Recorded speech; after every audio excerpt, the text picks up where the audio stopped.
Good morning from the Perth suburb of Ocean Reef. During today's ride we're going to tour through some of the northern suburbs of the city of Joondalup. The name Ocean Reef was adopted in 1974. Development began in the south near the current site of the boat harbour, which opened in 1979. The suburb was heavily developed through the 1980s and 1990s. Ocean Reef is divided by Hodges Drive, with the southern part known as Old Ocean Reef and the northern part featuring the Beaumaris area. The name comes from the line of coastal reefs visible offshore. It's a pretty big suburb with almost 8,000 people, 50% male and 50% female. The median age of Ocean Reef residents is 42. Before Ocean Reef existed, it was all bush with tracks leading to the beach. One funny memory was coming back from the beach one day down one of the tracks when a ranger pulled us over and told us that we were destroying the area. So keep out. You have to laugh, you know. About 3 months later, the bulldozers moved in and cleared the whole bloody lot. There was nothing left but sand dunes, so the natural environment was of no concern whatsoever. Ah well, that's progress, I guess. We're riding down to the coast and then we'll turn right and head up to the suburb of Iluka. So why do I make these videos? Well, as a retiree and a biker, I don't want to go play golf, I don't want to go play bowls, and I certainly don't want to do crosswords to keep my brain sharp.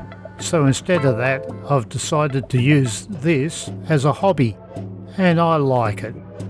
Being able to make my own music and video is something that I couldn't have dreamt of 20 years ago, but I'm just loving it.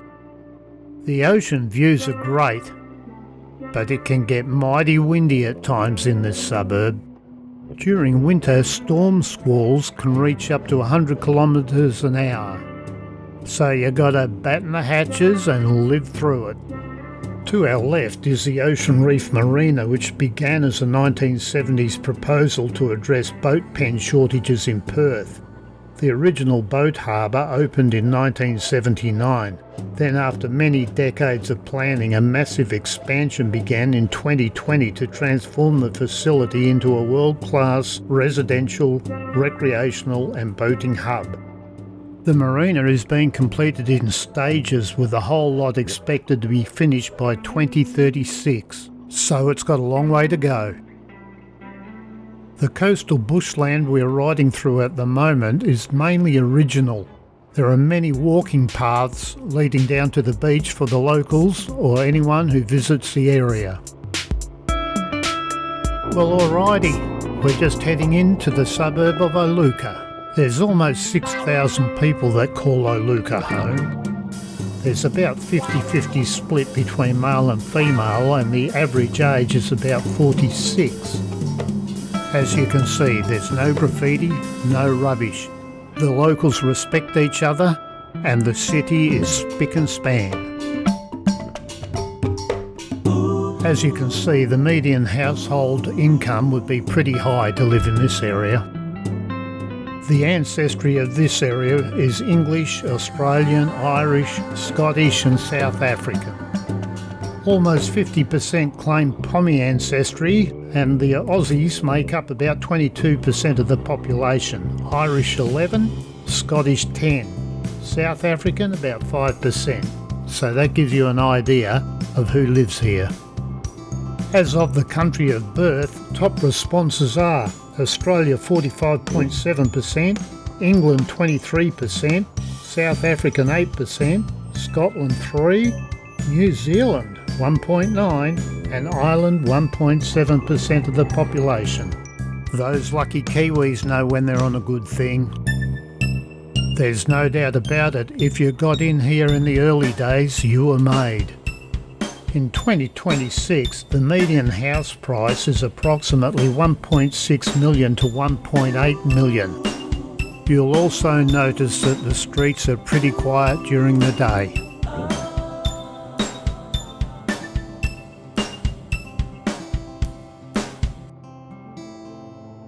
We're in the middle of autumn and today is expected to be about 28.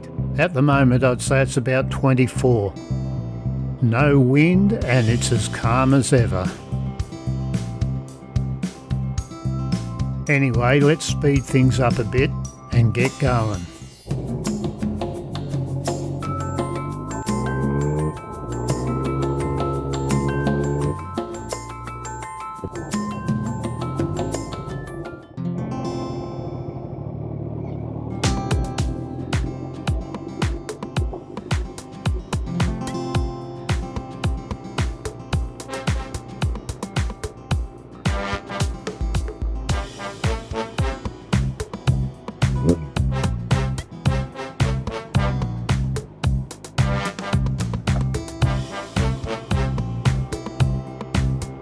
So what do you reckon? Pretty cruisy joint, eh? Okay, let's get out of here and head for Joondalup city centre. As we head to the eastern side of Iluka, the buildings aren't quite as grand as on the west. However, as you can see, they are still very tidy indeed.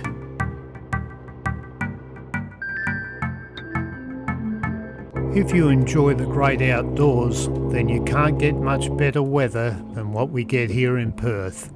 A funny thing is, we get more rain in a year than what Melbourne gets. Okay, as we head east to the city of Joondalup, we'll do a quick tiki tour through the suburb of Currambine. Currambine was approved as a suburb name in 1980. The name comes from the Aboriginal word from New South Wales meaning heaps of rocks. Well, I guess those rocks have long gone and replaced with houses. On the eastern side of Currambine is a railway station for quick access to the city or north up to Yanchep, and is also serviced by the Mitchell Freeway that leads to Perth. The population of Currambine is about 7,000 people, mostly professionals, technicians and trade workers. It also has a medium-sized shopping centre for convenience. Median property price, about $1 million. Alrighty, time to speed things up until we get to the city of Joondalup. We are currently on Moore Drive. Each suburb is divided by roads such as this, leading to easier navigation throughout the city. These main roads run west to east and divide each individual suburb separately. We're just crossing over the Mitchell Freeway now. As Melbourne and Sydney are getting more and more crowded, a lot of people from over east are moving over to the west for a more relaxed lifestyle. So we're still lucky over here with plenty of room to move. Well, that's an outstanding colour for a building. It screams, "Look at me!" Joondalup City was built with the idea of high density living, as you can see by all the townhouses scattered throughout the city. A little fast forward till we get to the centre of town.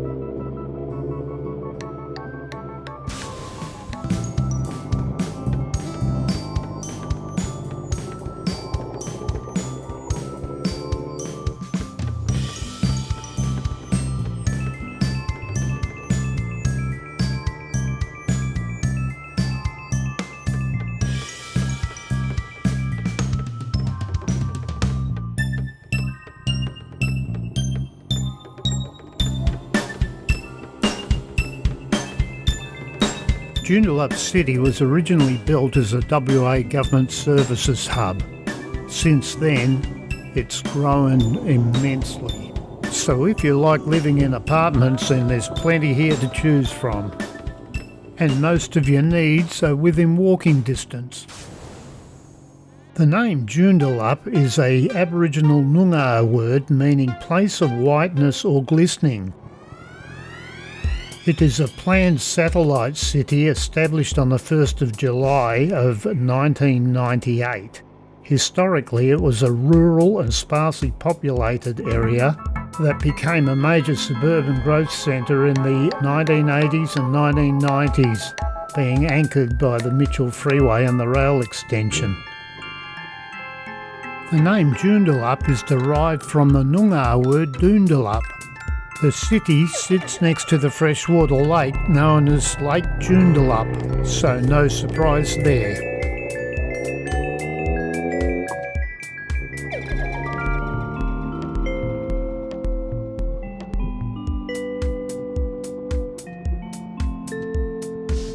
To our left is one of the largest shopping centres in Western Australia, known as Lakeside Joondalup Shopping Centre.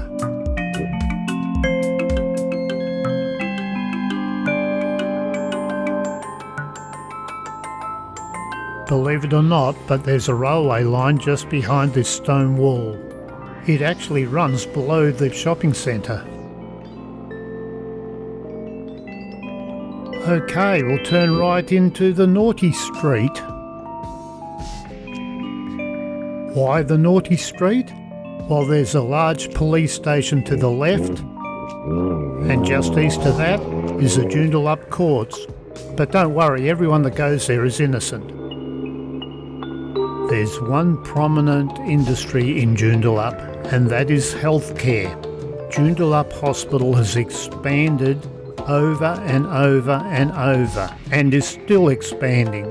It has become the largest health campus north of the Swan River. Left into the main drag, of course, that'd have to be Grand Boulevard. What else would you name the main street?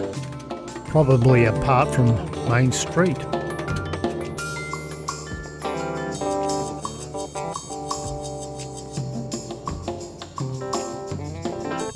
Well, that's enough of the city, so let's speed it up and get to the residential areas, away from the maddening crowd. Joondalup City is also home to a large university and the West Australian Police Academy. So a quick tiki tour through the back streets and we're out of here. This channel also contains a 3-part amazing story of a couple of people who helped build Australia. So if you're interested in Australian history, subscribe and check out the 3-part series Anzac Hero Police Legend. You know, life is pretty good in this part of the world. Anyway, I'm heading home for lunch. So that's a quick look around the city of Joondalup in Perth, WA. Thanks for viewing. I'm Loza. See ya.